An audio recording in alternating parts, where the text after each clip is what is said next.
آج کل ہمارے ماحول میں جب کوئی حاجت پیش آتی ہے یا کوئی مشکل پیش آتی ہے تو لوگ تعویذ گنڈے کے فکر میں ضرور پڑتے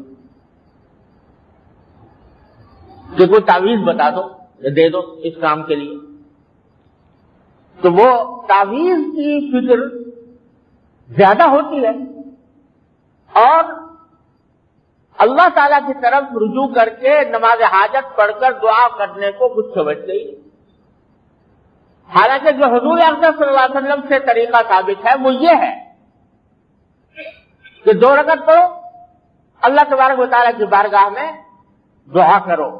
یہ سب سے زیادہ مؤثر طریقہ ہے.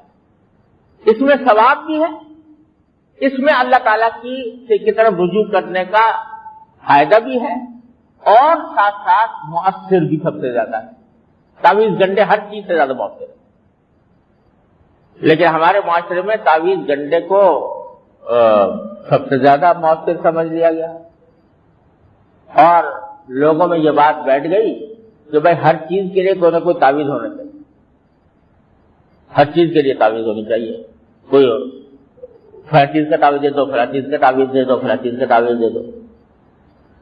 یہاں تک کہ حضرت تھانوی رحمۃ اللہ علیہ فرماتے ہیں کہ ایک عورت آئی اور آ کے اس کو کھڑ ہو گئی کہ جی میری مانگ صحیح نہیں نکلتی، ٹیڑھی نکلتی ہے. جب میں بال بناتی ہوں کنگھی کرتی ہوں تو مانگ سیدھی نہیں نکلتی، تو کوئی ایسا تعویذ دے دو کہ مانگ سیدھی نکلا کرے.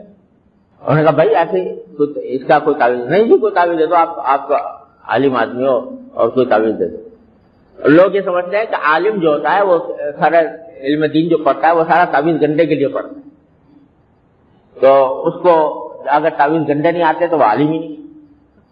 تو سارے علم جو ہے وہ آج کل لوگوں کے ذہن میں منحصر ہو گیا ہے، خاص طور سے خواتین کے ذہن میں، کہ اگر یہ عالم ہے تو ضرور کوئی نہ کوئی تعویذ نکالے گا اور ایسا دے گا کہ جس سے میرا مقصد حل ہو جائے. تو بھائی یہ غلط فہمیاں ہمارے معاشرے میں پھیلی ہوئی ہے کہ جو طریقہ اللہ نے بتایا قل اعوذ برب الناس اور جو طریقہ نبی کریم صلی اللہ علیہ وسلم نے بتایا کہ دعا کرو اللہ تعالیٰ سے. دعا کی ایسی چیز ہے کہ اگر دنیاوی مقصد کے لیے بھی کر رہے ہو اس پر بھی ثواب ہے. اگر کہو یا اللہ میرا قرضہ ادا کرا دیجئے، یا اللہ مجھے روزگار دلوا دیجئے، یا اللہ مجھے اولاد اچھی دے دیجئے، یا اللہ مجھے بیماری سے شفا دے دیجئے، مانگ رہے ہو اپنے لیے، لیکن ہر دعا پر اللہ تعالیٰ کے ہاں ثواب لکھا جا رہا ہے، عبادت ہے. لیکن تعویذ گنڈے میں کوئی عبادت نہیں ہے، نہ اس کے اوپر کوئی ثواب ہے. ہاں جائز ہے، جیسے اور علاج کرتے ہو یہ بھی علاج. تو اب ہو یہ رہا ہے ہمارے معاشرے میں کہ ہر چیز کا حل جو ہے وہ تعویذ گنڈے کی سے حاصل کرنے کی کوشش کی جاتی ہے، اور جو تعویذ گنڈا دے وہ بہت بڑا عالم ہے اور وہ بہت بڑا پیر ہے، اور اگر کوئی نہ دے تو سمجھے جی اس نے تو زندگی برباد کر دی، کچھ پڑھا لکھا ہی نہیں. حضرت گنگوئی رحمۃ اللہ علیہ فرماتے ہیں کہ ایک شخص آیا میرے پاس، آ کے کہنے لگا جی مجھے تعویذ دے دو فلاں چیز کا. حضرت نے بھائی مجھے نہیں آتا اس کا کوئی تعویذ، میں دعا کروں گا تیرے. کہنا جی تعویذ دو. تو حضرت نے کہا بھائی کیا کروں، مجھے دعا میں کروں گا، دعا آتی ہے، تعویذ نہیں آتا مجھے. وہ پیچھے ہی پڑ گیا، دیہاتی آدمی تھا.